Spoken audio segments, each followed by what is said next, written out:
গত এক বছরে 3,59,000 গ্রেফতার হয়েছে। 3,59,000। আর মানে 5 আগস্টের পর থেকে ডিসেম্বর পর্যন্ত 1 লাখের কিছু বেশি, আর গেল 5 মাসে আরও প্রায় 2.25 লাখের মতো গ্রেফতার হয়েছে। কেন? কারণ পুলিশ এখন তৎপর হয়েছে, কারণ পুলিশ এখন শক্তি খুঁজে পেয়েছে এবং গ্রেপ্তারের সংখ্যা বেড়েছে। তো ধারণ ক্ষমতা হচ্ছে বাংলাদেশের কারাগারে 69টা কারাগার আছে, সেই কারাগারে ধারণ ক্ষমতা মনে করেন 42,000-এর মতো। তো আওয়ামী লীগ আমলে 77,000 কি বলে এটাকে কারাবন্দী ছিল, এবং ওই সময়কার স্বরাষ্ট্রমন্ত্রী তখন বলতেছেন ধারণ ক্ষমতার চেয়ে বেশি মানুষজন। তো তখনই ধারণ ক্ষমতার চেয়ে বেশি মানুষজন, তাহলে এখন তাহলে কত? তা এইসব মানুষকে ধরেন এত গ্রেফতার করা মানুষকে তো আপনার জেল হাজতে রাখতে হবে। জেল হাজতে রাখতে হলে কি জেল হাজতের জায়গায় নতুন করে তো আর জেল হাজত হয় নাই।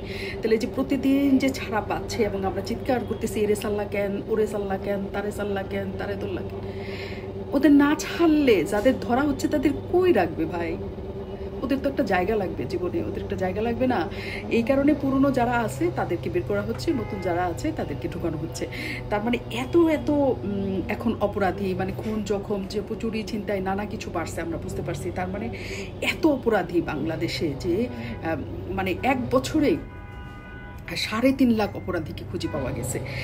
আর ওই সময়কার শেখ হাসিনার আমলে 72,000 খুঁজে পাওয়া গেছিল 16 বছরে। তাহলে এই যে অপরাধী, তার মানে শেখ হাসিনার আমলে যাদেরকে ধরা হয়েছিল তারা সব বের হয়ে আসছে। মানে শেখ হাসিনার আমলে আসলে শেখ হাসিনা সব রাজনৈতিক বন্দী ধরছিল, কোনো চুরি বাটপারি খুন জখম কিছুই কিন্তু হয়নি। উনি আসলে নিজে ক্ষমতায় থাকার জন্য সব রাজনৈতিক নেতাকর্মীদের ধরে উনি জেলে পড়ছিলেন। তখন চুরি ছিনতাই কিছু হয়েছিল না। মানে এটা কি তার সুনাম নাকি এটা তার বদনাম, মানে কোনটা আমি এটা বুঝি নাই।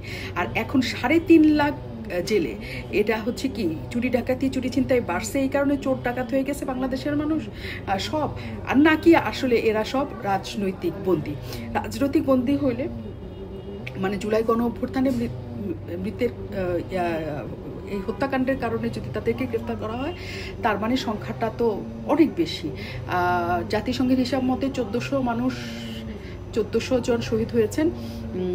সেখানে পুলিশ সদস্যরাও আছেন। পুলিশদের মেরে ফেলাটা জায়েজ মনে করে সবাই, কারণ হচ্ছে ওই সময়টা পুলিশ নৃশংসভাবে সকল কিছু করেছে এবং 16 বছরে তারা দারুণ মানুষকে অনেক অত্যাচার করছে, একমত। এবং এই কারণে ওদের পুড়ে ফেলা যায় সেই ব্যাপারেও আমরা একমত। তো 1400 জন মারা গেছে। তো 1400 জনকে মেরে ফেলার জন্য আমরা প্রাথমিকভাবে ধরতে পারি যে এই 3.5 লাখের মধ্যে যদি 50,000 চোর বাটপার হয়, তাহলে 3 লাখ মানুষ এটার সাথে যুক্ত ছিল। বাকিগুলো তো আছেই, মানে মন্ত্রী এমপি বড় বড় নেতাদের তো আমরা এখনো পাই নাই, তারা তো সব দেশের বাইরে। তার মানে 5-6 লাখ 10 লাখ মানুষ কিন্তু সহজে গ্রেফতার করে ফেলা যায়। কিন্তু এই যে এই ইয়ের জন্য এই যে জেলখানা নাই, এটা কিন্তু একটা বড় ধরনের ক্রাইসিস দেশের জন্য। আমার মনে হয় যে অবকাঠামোগত নির্মাণ করছে শেখ হাসিনা অনেক, সেটা নিয়ে আসে অনেক বাহাদুরি করছে, কিন্তু জেলখানার সংখ্যা বাড়ায় না, এটা উনি ভুল করছে।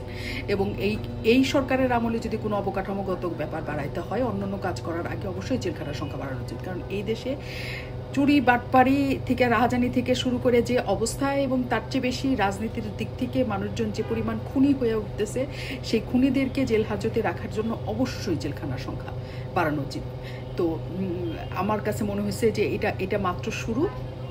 পুলিশই শুধু বলছে যে ধরেন মে মাসের 29 তারিখের হিসাবে, মানে সমকালের একটা রিপোর্ট খুবই চমৎকার তারা রিপোর্ট করেছে। 29 তারিখের হিসাবে 2,500-এর মতো জামিন হয়েছে, 2,500-এর মতো গ্রেফতার হয়েছে, 1,000-এর মতো তারা বের করে নিয়ে চলে গেছে। তো এইটা হচ্ছে যদি আমরা বের না করতে পারি তাহলে আমরা ঢুকাবো কেমন করে? আমাদের তো এটা করতে হবে। কাজে এই যে একে কেন বের করা হলো, তাকে কেন বের করা হলো, ওকে কেন মুক্তি দেওয়া হলো, ও তো এই অপরাধী, এটা করা যাবে না। কারণ তারা যেসব অপরাধ করছে তার চেয়ে এখনকার অপরাধগুলো অনেক অনেক বেশি গুরুত্বপূর্ণ। এটা আমরা কেন বুঝি না? আমরা এটা একেবারে আমি বুঝতে পারি না। এই জিনিসটা অবশ্যই আমাদের বোঝা উচিত যে যাদেরকে ছাড়া হচ্ছে তারা নির্দোষ, তারা একেবারে নিষ্পাপ মানুষ ছিলেন। তখন শেখ হাসিনা জোর করে তাদেরকে রাখছিলেন। ওই সময় চুরি ডাকাতি কিচ্ছু হইতো না, রাহাজানি রেপ কেস কোনো কিছু হইতো না, হত্যা হইতো না, কোনো কিছু হইতো না, সব রাজনৈতিক বন্দী ছিল। কাজে তারা সব বের হয়ে আসতেছে। এবং এখনকার যারা আছেন তারা সব চোর ডাকাত খুনি, এই কারণে এদেরকে ঢোকানো হচ্ছে।